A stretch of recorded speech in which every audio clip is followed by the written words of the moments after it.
오늘 말씀은 안식일을 기억하여 거룩하게 지키라 라는 제4계명의 말씀에 대해서 오늘의 말씀을 우리가 들어보겠습니다. 10계명은 늘 우리가 알고 있는 거죠. 하지만 교회에서 목사님이 되뇌이지 않는다면 아마 잘 말하지 않는 것이 10계명이 아닐까 싶어요. 사도신경이나 주기도문은 예배 때, 수요 예배 때 주기도문을 하고 또 주일 예배 때 사도신경을 하기 때문에 우리가 매주에 한두 번씩은 되뇌이는 말씀이지만 10계명은 그렇지 않아요. 아마 1년에 단 한 번도 열어보지 않을 때가 많으실 겁니다. 열어서 읽어보셨어요, 권사님? 안 읽어보시죠, 그죠? 그런데 굉장히 중요하단 말이지요. 이 성경에 뒤에 나와 있는 게 딱 3가지가 있어요. 그것은 사도신경, 주기도문, 그리고 10계명입니다. 근데 이 2가지는 사도신경과 주기도문은 많이 하는데 동일하게 중요한 이 3번째 10계명에 대해서는 아무도 누가 지도자가 말하지 않으면 열어보지도 않는데 그것이 얼마나 중요한지를 우리는 새삼 기억해야 된다는 거죠. 그 중에 오늘은 안식일에 대해서 한번 생각해 보겠습니다. 오늘이 바로 우리가 성경이 말하는 안식일이라고 말할 수 있어요. 이 개신교는 원래 안식일 예배를 주일 예배로 변경을 했습니다. 안식일은 토요일을 의미하는데 왜 주일로 변경을 했느냐? 이것은 이제 많은 신학자들이 정의하기를 예수님께서 금요일에 죽으시고 오늘 주일날 부활하셨기 때문에 그것을 기념하여 예배 날짜를 안식일을 일요일로 바꾸게 되었다라고 정의하고 있습니다. 그래서 우리는 안식일 개념의 예배를 드리지 않고 주일 개념의 예배를 드립니다. 그래서 우리는 주일 예배라고 표현합니다. 안식일 예배라고 표현하지 않지만 하지만 이 주일 예배는 성경에 나와 있는 안식일 예배와 동일한 예배라고 우리는 생각하며 예배를 드린다는 거죠. 근데 이 중요한 이 안식일 예배는 하나님이 친히 제정하신 예배예요. 이 주일은 우리를 위한 날이 아니고 오직 하나님 당신을 위한 날로 제정하셨어요. 온전히 하나님을 경배하고 예배를 하기 위해서 만드신 날이라고 말씀하고 있어요. 그래서 오늘 본문의 22절에 보면 안식일에 너희 집에서 짐을 내지 말며 어떤 일이라도 하지 말며 내가 너희 조상들에게 명령함 같이 안식일을 거룩하게 할지어다 라고 말씀하고 있습니다. 그런데 점점 인간들은 각 나라마다 기독교 나라마다 인간을 위한 또 인간에 의한 모양으로 교회의 형태가 예배가 변형되어 가고 있다라는 거죠. 제가 어렸을 때는 저희 교회는 물론 주일 저녁 예배가 있습니다. 근데 요즘에는 우리나라 전역에 주일 저녁 예배가 있는 곳이 많지가 않아요. 이 원종동에만 해도 그렇게 많은 교회가 있지만 10손가락 안에 꼽을 정도로 주일 저녁 예배가 있는 교회는 없습니다. 거의 다 주일 오후 예배가 있죠. 제가 어렸을 때는 주일 저녁 예배가 있어서 11시 예배를 드리고 나면 그 중간 시간엔 교회에서 점심을 먹고 집에 가서 가족들과 지내고 저녁을 먹고 난 후에 가족들이 다 함께 저녁 예배를 왔습니다. 저녁 예배를 드리기 위해서. 그런데 21세기 다양하고 바쁜 이 현대인들을 배려하면서부터 예배 시간이 조정이 되기 시작했다는 거죠.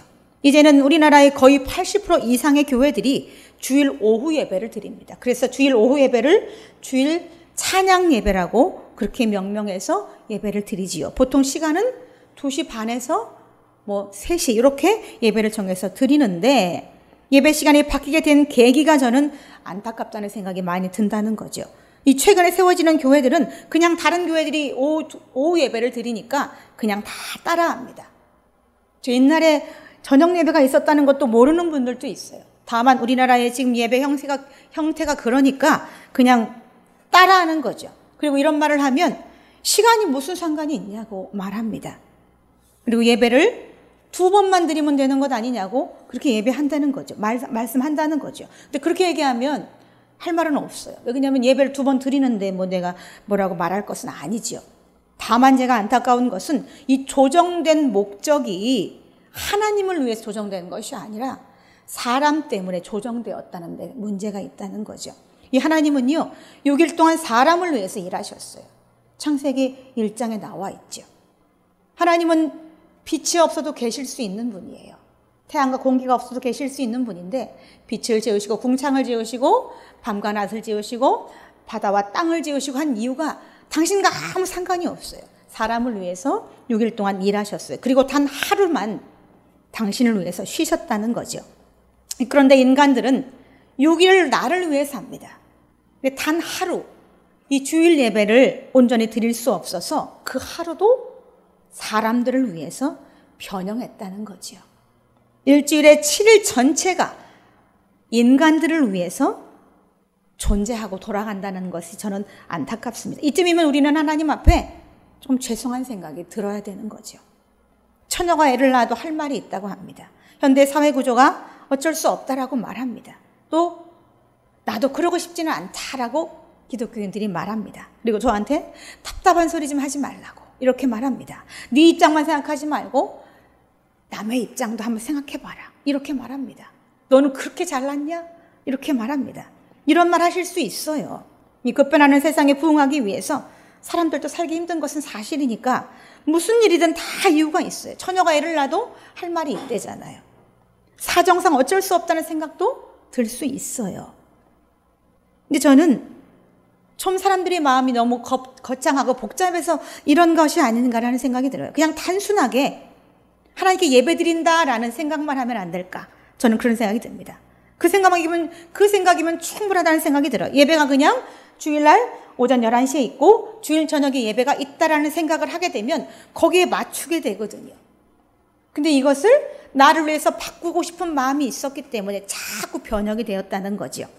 개인이 공을 따라가야 되는데 공이 개인을 자꾸 따라갑니다.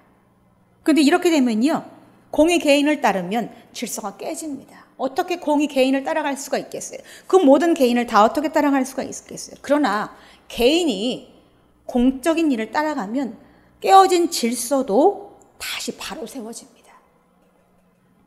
주일 11시 예배가 있고 주일 저녁 예배가 있다라고 생각하면 문제가 되지 않습니다. 제가 5년 전쯤에 다른 교회 부목사로 있을 때에 송구영신 예배가 어느 날 없어졌어요. 목사님이 주보에 12월 30일 날 송구영신 예배가 있습니다라고 광고를 하셨는데 어느 주일날 딱 가서 이 주보를 보니까 1월 1일 예배가 있다라고 변형이 돼서 나왔어요. 그래서 저는 그 교회 부목사이지만 수석이었어요.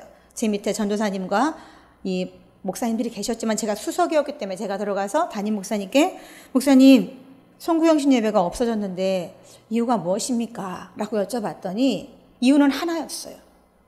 그 시간에 오기 힘들어서 라고 얘기하는 분이 있었던 거예요. 강력히 얘기를 했던 거예요. 그래서 100년 가까운 시간 동안 우리나라는 지금 기독교 역사 130년이 넘었습니다. 근데 그 시간 동안 수많은 기독교인들이 송구영신 예배를 드렸어요. 아주 거룩한 마음을 가지고. 그런데 그 시간이 거룩한 예배가 어떤 한 개인 몇 명이 오기가 힘들다라는 말 때문에 가차없이 시간이 변경이 되고 예배가 없어져 버렸어요. 저는 가슴이 많이 아팠어요. 그래서 담임 목사님께 다시 재고해달라고 말씀을 드렸고 담임 목사님은 일주일 동안 생각을 하시고 다시 그 다음 주 주일날은 주보에 송구영신 예배를 광고를 하셨어요. 그래서 예배를 드린 기억이 납니다. 우리는 송구영신 예배가 굉장히 친숙합니다. 그렇잖아요. 송구영신 맞잖아요. 보넬송의 새신자에서 이 해를 보내고 새로운 해를 맞아들이는 그 12시에 딱 그 시간에 예배를 드리면서 하나님 앞에 인생들에 대해서 보고해드리고 다가오는 새 인생에 대해서 하나님 앞에 아뢰어드리는 그런 예배이기 때문에 특별한 의미가 있어서 이날 예배는 모든 가족들이 다 동참해서 예배를 갔습니다. 눈이 와도 가고 또 날씨가 아무리 추워도 이날 송구영신 예배는 중요하게 여겼기 때문에 1년 내내 예배 안 오던 사람도 송구영신 예배는 간답니다. 여기 1년이 두려워서 하나님이 무서워서 그럴 정도로 우리가 송구영신 예배를 잘 드렸는데 애들도 송구영신 예배는 거부감이 없어요. 왜냐하면 그 시간에 부모 따라서 늘 갔던 아이들은 그냥 12월 31일인가 보다 이렇게 생각하고 따라가는 거죠. 그런데 시간이 늦어서 차가 없어서 또 멀어서 이런 이유로 그런 전통적인 우리 모든 기독교인이 우리가 거룩하게 드렸던 그 모든 것을 그냥 가차없이 다 없애버리는 건 문제가 있는 거죠. 차가 없다면 있는 사람과 카풀하면 돼요. 미리 조정할 수 있어요. 시간이 늦은 것도요, 그 시간에 예배를 드릴 수 있도록 몸을 좀 쉬어주든가, 아니면 그날 일이 있다면 미를 당겨서 아니면 뒤로 늦춰서 이렇게 조정할 수 있어요, 분명히. 그리고 모든 기독교인이 드리는 이 예배 시간을 자신을 위해서 바꾸라고 그렇게 말하지 않겠지요. 멀어서라는 말이 명분이 될까요? 이것도 명분이 안 돼요. 요즘 우리나라는요, 아주 밤문화가 잘 발전되어 있어요. 찜질방이 24시간 돌아갑니다. 그리고 아침 새벽 4시만 되면 모든 이 대중교통이 다 재개됩니다. 또 여관이 즐비합니다. 모텔이고 이런 것들이 즐비해서 언제든지 간에 새벽에 늦은 시간에도 예배를 올 수가 있어요. 환경이 다 조성돼 있어요. 그리고 24시간 택시들이 있어요. 이 택시 타고 멀어도 갈 수 있단 말이죠. 이 안식일을 기억하여 거룩하게 지키라라는 말씀의 주요 핵심은 하나님을 먼저 생각하라는 거죠. 이날만은 하나님을 위해서 사용하라는 말씀이 바로 안식일을 기억하여 거룩하게 지키라라는 말씀 속에 들어있다는 거죠. 경배와 찬양을 받으시기에 합당하신 그 하나님이 받으실 만한 예배를 드리기 위해서 그날을 구별해야 되는 거죠. 예배의 주인이 하나님이시기 때문에 6일은 너를 위해서 써라.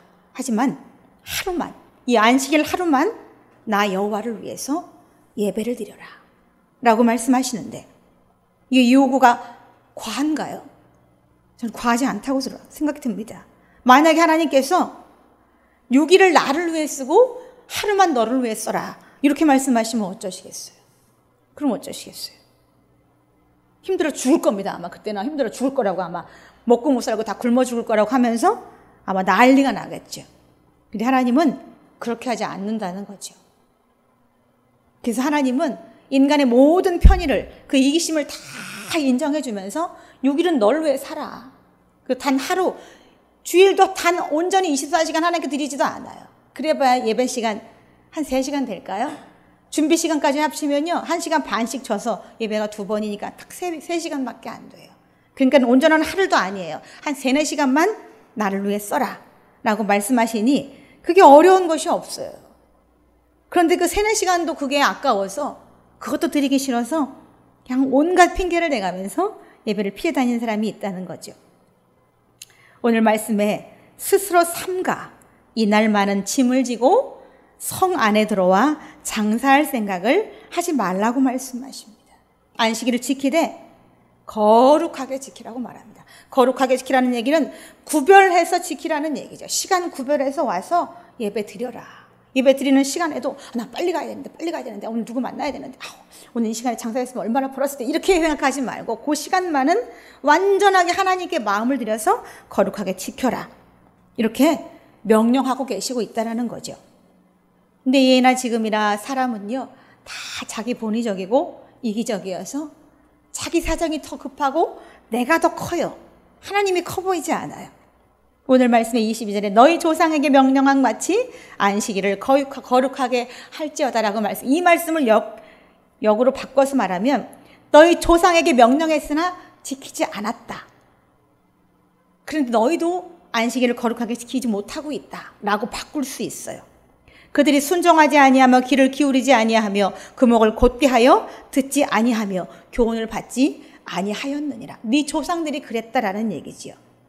조상 대대로 하나님께서는 계속해서 이 히브리인이라고 하는 유대인들에게 안식일을 기억해서 하나님께 거룩하게 지켜라라는 말씀을 대대로 지금 하시고 있지만, 이 유대인들은, 히브리인들은 지키지 못하고 있다는 거죠. 출애굽기 35장 1절로 2절을 보면 모세가 이스라엘 자손의 온 회중을 모으고 그들에게 이르되 여호와께서 너희에게 명령하사 행하게 하신 말씀이 이러하니라. 엿새 동안은 일하고 일곱째라는 너희를 위한 거룩한 날이니 여호와께 엄숙한 안식일이라. 누구든지 이 날에 일하는 자는 죽일지니 라고 말씀하고 있습니다. 모세 때부터 지금 예레미야서잖아요. 예레미야까지는요 1000년 가까운 시간이 지난 거예요. 그런데 아직도 지켜지지 않아서 오늘 본문의 23절에는 너희 조상들이 귀를 기울이지 아니하였다라고 지금 말씀하고 있는 거죠. 그 뒤에 이 바벨론 포로, 예레미야서 뒤에는 이제 바벨론 포로기가 나옵니다. 나라가 다 멸망을 하고 나서 바벨론 포로기 이 뒤에 이제 다시 이제 유대인들이 본국으로 돌아와 사는 장면이 나와요. 그때 말씀이 느헤미야 말씀인데, 그때는 성전 외벽을 재건하고 이 성을 다시 재건하는 일을 했었지요. 우리 느헤미야 13장 말씀을 잠깐 볼까요? 성경 한번 펴보세요. 느헤미야 13장. 느헤미야 13장 747쪽입니다. 구약성경. 13장 19절로 21절 말씀까지를 보겠습니다. 이건 포로 귀환 이후에, 나라가 멸망한 이후에 말씀인데, 오늘 본문 말씀과 똑같은 말씀이 여기에 나와 있어요. 느헤미야 13장 19절로 21절 말씀까지를 우리 합독하도록 하겠습니다. 느헤미야 13장 19절부터 47페이지, 747페이지.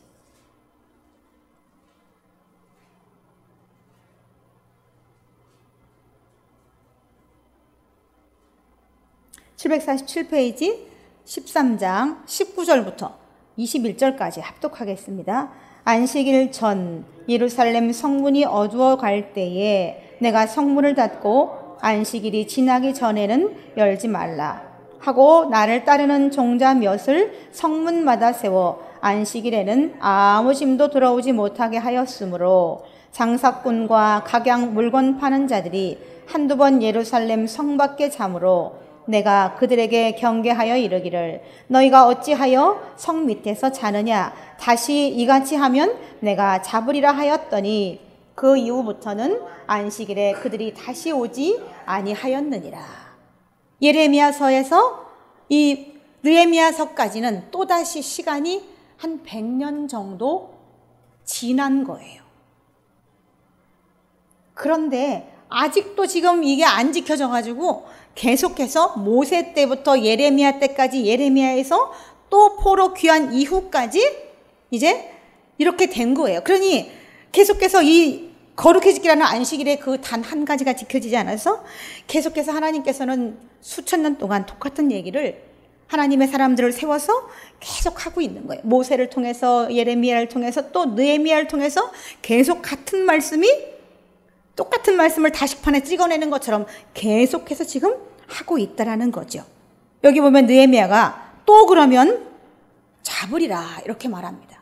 이것은 경친다는 얘기죠. 우리말로 하면 경을 칠 줄 알아, 혼날 줄 알아 라는 얘기지요. 이렇게 말하면 장사꾼들이 가지고 온 물건을 뺏기든가 아니면 다시는 성 안에 들어올 수 없게끔 출입을 완전히 봉쇄해버리든가, 어쨌든 혼이 낸다는 얘기죠. 그랬더니 이 장사꾼들이 그 뒤에는 혼이 나서 들어오지 않게 되었다라고 말하고 있는데, 이렇게 대대로 모세 때, 예레미야 때, 또 느헤미야 때까지 이르기까지 동일한 말씀을 계속 하시지만 이렇게 바뀌지가 않고 있다는 거죠. 안식일을 기억하여 거룩하게 지키라는 말씀을 매 몇천 년 동안 하고 계시지만 지켜지지 않고 있다는 거죠. 근데 왜 그럴까? 왜 이렇게 지켜지지 않을까? 이것은 의식의 문제가 있다라고 저는 보여집니다. 저는 첫째로 의식이 바뀌기 위해서 예수님께서, 하나님께서 이렇게 안식일을 지키라고 계속 말씀하신다는 생각이 들어요. 느헤미야 13장에 보면은 장사를 하던 이 상인들은 안식일 개념이 없어요. 걔만 장사하기 때문에 장사에만 이 정신이 팔려서 그날이 안식일인지도 모르는 사람도 있었을 거예요. 분명히 성문 앞에 와서 들어가려고 보니까 문이 잠겼어. 아, 내일이 안식이구나 라고 아마 했던 사람도 분명히 있었을 거예요. 기억을 못하고. 왜냐면 장사에만 이 머리가, 생각이 집중되면 몰라요. 이 기독교인 아닌 사람들은요, 우리 수요일 날은 예배 있는 날이 알지만 이 예배 안 다니는 사람은 몰라요. 우리는 수요일을 예배로 기억합니다. 오늘 예배가 있으면 수요일이라고 기억을 하는데, 금요일도 예배가 있기 때문에 예배가 있기 때문에 금요일을 기억해요. 근데 예배 안 다니는 사람은 수요일의 특별한 개념, 금요일의 특별한 개념, 주일의 특별한 개념이 없다라는 거죠. 이 머릿속이 그게 없기 때문에. 그래서 장사를 하는 사람들은 오직 돈을 벌어야 되겠다는 생각만이 있었기 때문에 그들에게 출입을 못하게 하고 성문을 닫음으로 그날에는 예배 외에 아무것도 허용이 안 된다는 사실을 일깨워주기 위해서 오늘 느헤미야는 그렇게 말했다는 거죠. 머릿속에 박혀있는 의식이 바뀌는 데는 오랜 시간이 걸립니다. 그래서 한국 사람들이 이 머릿속에 박혀있는 죽겠다라는 이 의식이 바뀌지 않아서 좋아도 죽겠다 그래요. 좋아 죽겠다 그래요. 좋아 기뻐서 살겠습니다 이렇게 말하지 않고 머릿속에 박혀있는 의식 때문에 좋아 죽겠어 이렇게 말해요. 좋아 살겠어 이렇게 말하지 않아요. 이게 머릿속에 박혀있는 그 단어 때문에, 의식 때문에 그러는 거죠. 이제 도둑질하는 사람들은요, 의식 속에요, 필요하면 남의 것도 언제든지 가져갈 수 있다는 이 생각이 있어요. 그래서 어디 가서 뭘 보고 참 저거 괜찮다 그러면 그냥 가져가요. 의식 속에 남의 것도 필요하면 가져가는 거지라는 의식이 머릿속에 있기 때문에. 거짓말하는 사람도 그래요. 거짓말하는 사람도요, 그 머릿속에 거짓말이 너무 이게 자연스러워요. 진리, 진실 이런 개념이 안 잡혀 있어서 그냥 쉽게 거짓말한다는 거죠.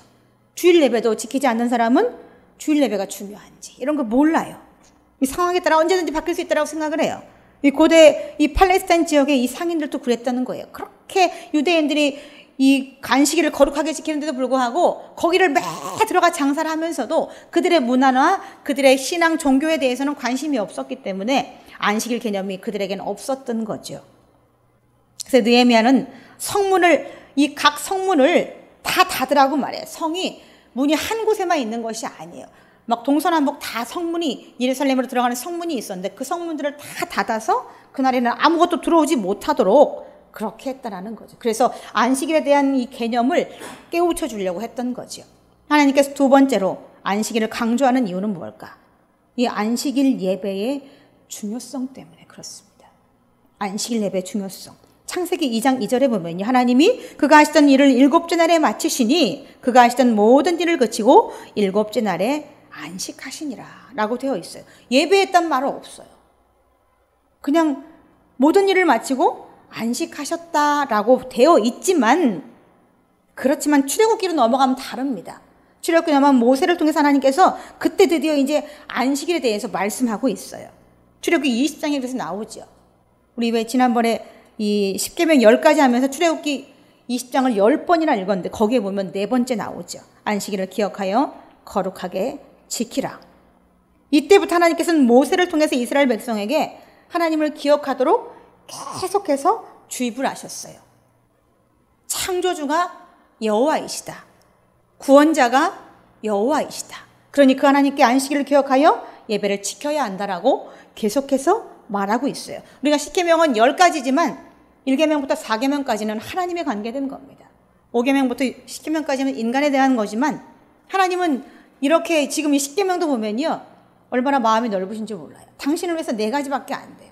그리고 인간들을 위해서 6가지를, 인간들을 위한 계명이 더 많아요.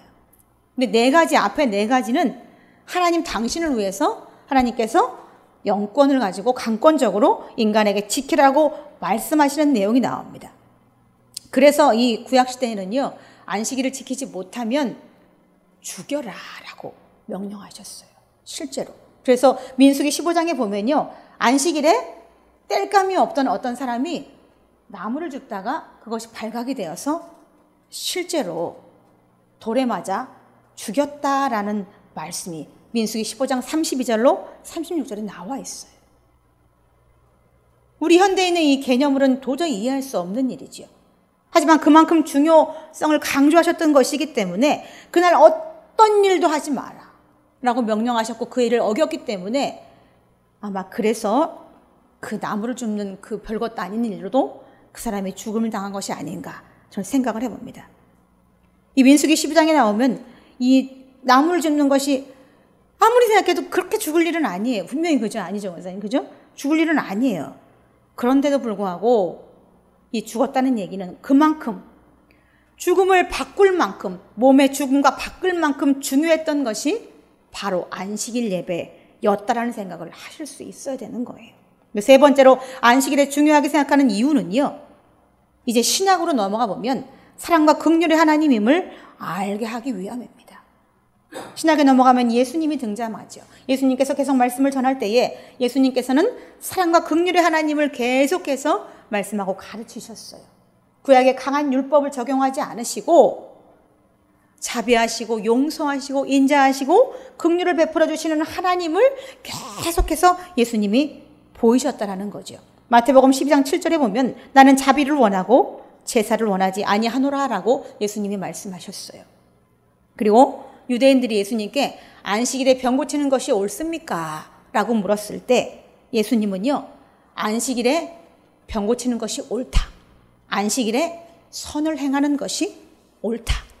안식일에 사람의 생명을 살리는 것이 옳다라고 말씀하셨어요. 근데 유대인들에게는 그게 옳지 않은 거예요. 안식일에는 아무것도 하지 말라라고 수천 년 동안 머리에 기 쏙 박게끔 들어왔기 때문에 예수님이 하는 그 행동이 정죄의 명분이 될 수 있었어요. 근데 예수님은 그걸 다 알고 계셨어요. 그들에게 머릿속 닦지 않도록 맨날 안식일에 아무것도 하지 말고 예배를 드리라고 했기 때문에 예수님이 누굴 고치거나 하는 게 일로 보였던 거죠. 그래서 그걸로 시비거리를 삼아서 너는 유대인인데 어떻게 안식일을 거룩하게 안 지키냐라고 할 수 있는 걸 아시면서도 그 명분을 정죄할 걸 아시면서도 그렇게 행한 것은 사랑과 긍휼의 하나님인 것을 그들에게 알게 하기 위해서 그러셨다는 거죠. 안식일의 주인이시고 교회의 머리 되신 예수님께서 그들이 잘못됐던 이 생각들을 바꾸어 주시려고 무던히 노력하셨어요. 하나님이 기뻐하시는 것은 안식일에 하나님의 자녀들이 하나님께 예배를 드리는 것도 중요하지만 선을 행한다고 예배를 안 드리는 것이 아니잖아요. 나 오늘 선행했어. 그러니까 예배 안 드려도 돼. 이게 아니에요. 선 따로, 예배 따로입니다. 예수님이 오늘 이 회당에서 있었던데 그때 예배를 드리셨어요. 드리시고 나서 이 병든 자를 고쳐주셨던 거예요. 그렇기 때문에 안식일에 선을 행하는 것이 옳다라고 말씀하시는 거죠. 그리고 로마서 13장 10절에 보면 율법의 완성은 사랑이다 라고 정의하고 있습니다. 또한 남을 사랑하는 자는 율법을 다 이루었다. 유대인들이 그렇게 목숨 걸고 지키려고 하는 그 율법을 사랑만 하면 다 이룬 것이다 라고 로마서 13장 8절에는 말씀하고 있다는 거죠. 유대인들은 율법 조문에 목숨을 겁니다. 그래서 예수님이 지금 오늘 안식일인데 병 고치는 것을 보고 좀 말도 안 되는 짓을 하고 있다라고 생각을 하지만 그들에게는 앙꼬 빠진 빵 같은 모습이 있어서 예수님은 그 안에 들어있는 앙꼬를 보여주시려고 그들에게 계속해서 말씀하시는 거죠.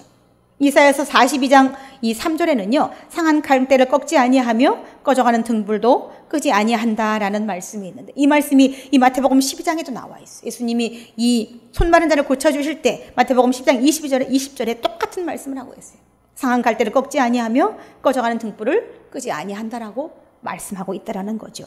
계속해서 똑같은 말씀을 구약에 있는 말씀을 예수님도 신약에서 말씀하시면서 반복하고 있다라는 거죠. 그것은 사랑과 긍휼의 하나님이신 것을 깨닫게 하기 위해서 그러신 거죠. 누가복음 15장에는요. 양 99마리가 있는데 한 마리 잃어버린 양에 대해서 나옵니다. 근데 이 목자는 99마리를 두고 그 한 마리를 찾아서 산과 들로 찾아다닌다고 말합니다.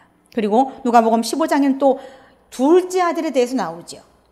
자기 자신을 다 달라고 해서 가지고 간 그 둘째 아들이 밖에 나가 서랑방탕하게 다 쓰고 분명히 방황하고 있을 것을 알고 아버지는 그 아들이 돌아오기를 매일 문을 열어놓고 기다리는 모습을 우리는 성경을 통해서 봅니다. 이것은 다 모두 하나님의 사랑에 대해서 말씀하시기 위해서 이게 다 나온 얘기들이에요. 양 한 마리를 찾아다니는 목자, 또 재산을 가지고 다 탕진해도 돌아오지 않는 아들을 기다리는 그런 아버지 마음이 다 하나님의 마음이라는 거죠. 하나님이 사랑하시는 그 사랑의 마음을 표현하기 위해서 이런 말씀이 성경에 들어가 있다는 거죠. 구약의 하나님과 신약에 비춰진 하나님은 같은 분입니다. 그런데 유대인들은 좀 다르게 변형이 돼버렸어요. 변형된 게 아니라 변질돼 버렸어요. 성향이 다르다. 또 구약의 하나님은 무섭고 차갑다. 아까 나무를 줍던 사람을 사실은 율법으로 죽였으니 무섭고 차갑다라는 생각할 수 있어요. 하지만 이것은 분명히 하나님께서 그들에게 약속을 돼 있던 거예요. 안식일에는 아무것도 하지 마. 그러면 돼. 지키면 되라고 얘기하셨는데 그것을 지키지 않고 안 지키는 자는 죽일지니라는 법조문을 그들에게 다 명령으로 알려주었음에도 불구하고 죽을 것이라는 얘기를 들었음에도 불구하고 난 죽을 거예요. 나무하라 죽을 거라고 그것을 어겼기 때문에 죽임을 당한 거예요. 그 하나님은 언제나 항상 모든 것을 지킬 수 있도록 여건을 조성하시고 말씀하시고 가르치시고 했던 분이에요. 그래서 그 하나님은 이 예수님께서 오늘 말씀하시는 그 말씀과 동일한 하나님입니다. 이 구약 성경에 예언서 17권이 있어요. 근데 예언서 17권을 보면요. 한번 읽어보세요. 여기 예언서 17권에는요. 정말 하나님의 사랑이 아주 절절히 녹아 있어요. 예언서 17권을 읽어보면 하나님이 우리를 얼마나 사랑하시는지 알 수 있어요.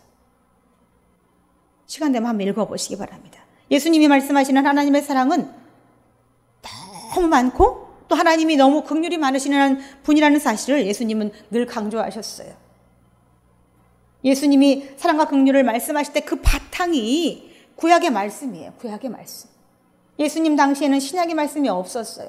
그때 당시에는 구약의 말씀만 있었기 때문에 구약의 말씀을 가지고 긍휼과 사랑의 하나님을 늘 예수님이 말씀하셨다는 거죠. 이 하나님은 고대 때부터 지금 우리 21세기 현대에 이르기까지 계속 인간들에게 사실은 이용당하고 계십니다. 사실은 인간들이 하나님을 이용해요. 자기를 위해서 이용해요. 근데 여전히 이용당해주고 계십니다. 알면서도. 간절히 기도하면요 응답하십니다. 금방 변할 거 알면서도 하나님 응답해 주세요. 하나님과 상관없는 일로 애걸복걸 할 때도 그 성화에 못 이기는 척 하시면서 들어주십니다. 메추라기와 만나, 그게 그렇지요. 매일마다 만나를 내려서 먹였더니 이제 막 고기 먹고 싶다 그러니까 다시 메추라기를 쫙 그 진영에 보내서 먹게 하셨죠. 그게 하나님과 무슨 상관이 있겠어요. 하지만 그 성화에 못 이겨서 물 먹고 싶어요, 고기 먹고 싶어요, 야채 먹고 싶어요 막 그럴 때 그 모든 것들을 다 들어주신다는 거죠. 사랑과 긍휼의 하나님이시기 때문에. 저는 어떤 때 이런 생각 들 때가 있어요. 이 크리스찬이지만 이쁘지 않은 사람 분명히 있어요. 그럼 하나님 저 인간 좀 혼내주십시오 라는 말이 절로 나오고 실제 막 그렇게 됐으면 좋겠다 싶은 생각 들 때가 있어요. 근데 그런 기도 할 때요, 그런 감동이 올 때마다 어떤 감동이 동반돼서 오냐면 그래도 내 자식이다 이런 생각이 와요. 저한테. 내가 너를 사랑하는 것처럼 걔도 사랑한다 이런 말이 항상 제게 그런 깨달음이 동시에 와요. 그래서 그럴 때마다 아 그렇구나, 하나님 나만 사랑하시는 줄 알았더니 그것도 사랑하는구나, 그 못돼 먹은 것도 하나님 사랑하시는데 그 인간은 그거 아는지 모르겠어요 이러면서 저 인간 가다 다리나 확 부러져 버려라 이런 생각 막 속에서 막 치밀어 오르다가도 아, 하나님 사랑하시는구나 이렇게 새삼 깨닫게 되면서 저는 하나님이 얼마나 좋은 하나님인지 저는 그럴 때마다 느껴져요. 내가 믿는 그 하나님이 얼마나 좋은 분인지 새삼 느껴진다니까요. 내가 못돼 먹었다고 싶어서 저 인간 다리나 확 부러져 버리라 이런 생각하지만 하나님은 내가 너를 사랑하는 것처럼 걔도 사랑해. 걔 다리 다치면 가슴 아파. 이렇게 말씀하시는 분이 우리 하나님이라는 거죠. 그래서 하나님께서는 당신에게 모든 시간을 다 너를 위해 써. 너를 위해서 네가 보는 것도 다 너를 위해 써. 근데 안식일 하루만은 내게 와서 예배 드려라. 이렇게 얘기하고 있다는 거죠. 그 작은 요구에 우리는 기꺼이 부응해 드려야 되지 않을까요? 그 작고 그 소소한 것에 우리가 부응하지 못한다면 너무 이기적이지 않아요? 우리가 지금 드리는 수요예배나 금요철 예배, 이 새벽 예배는요, 그거의 모티브가 이 안식일 예배가 모티브입니다. 기준이 바로 안식일이 기준이에요. 안식일 예배에서 모든 다 파생돼서 나온 것들이 수요예배, 금요철 예배, 새벽 예배 이런 것들이 나왔다는 거죠. 예배의 기준은 안식일 예배라는 것을 기억하시면 안식일이 얼마나 중요한 예배인가를 우리가 기억해야 된다는 거죠. 이 구약에는 안식일 예배라고 하지 않았죠. 안식일 제사라고 그랬죠. 제사. 하지만 이게 요즘 우리 현대인에게는 예배라고 바뀌었어요. 이 교회 용어 사전을 보면은요, 주일 예배가 이렇게 되어 있습니다. 하나님의 현존을 인지한 인간의 응답의 표현이다. 또 행위이다. 하나님의 거룩하심으로 우리의 양심을 깨우는 것이다. 또 그분의 진리로 우리의 마음을 살찌게 하는 것이다 라는 것으로 주일 교회 용어의 사전에 주일 예배에 대해서 나와 있어요. 주일 예배는요, 사실은요, 하나님께 대해 우리가 감사에 응답하는 것이기도 하지만 내 영혼과 내 양심이 깨우고 살찌는 것입니다. 죄악으로부터 멀어지기 위해서 선한 양심으로 깨워주는 것이 바로 이 주일 예배라는 사실을 기억하시기 바랍니다. 다 같이 기도하시겠습니다. 하나님 아버지, 하나님의 은혜를 감사합니다. 안식일을 기억하여 거룩하게 지키라 라는 말씀을 우리가 늘 기억하게 하여 주옵소서.